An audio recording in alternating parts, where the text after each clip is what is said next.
kadai kike kishi na, ke ce zani bani kan sirri na, sunan ke zuci bai wuce hubbi na, a musamman murayinan sashe na.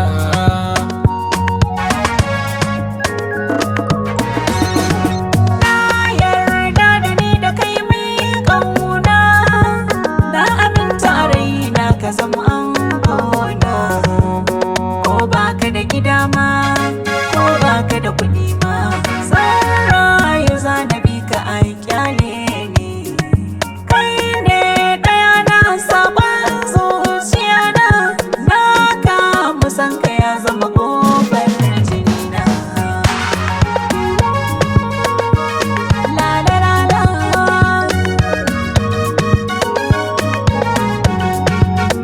Madubin rayuwata, mai kura kishin ruwata, keken zama garkuwata idan ba ke sai makabarta.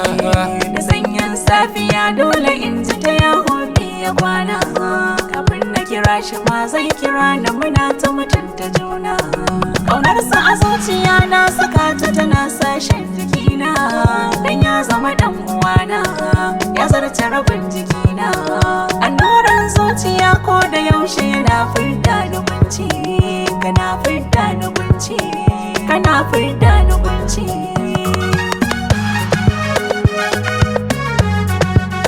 Na yarda da ke, kin zama tau ba zai zama damuwa ba, ke ce sanadi abun fahari ba zan yi fashi da ke ba.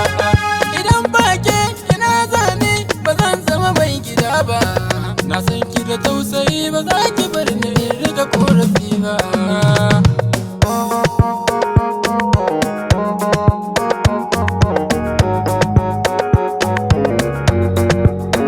Da zarar min ya aure kular so za mu gwada wa juna. Bare maki kishiya ke kadai ce zana aje gidana, Zan baka kula na nuna wa dukkan dangi yan uwana. ke ce hasken gida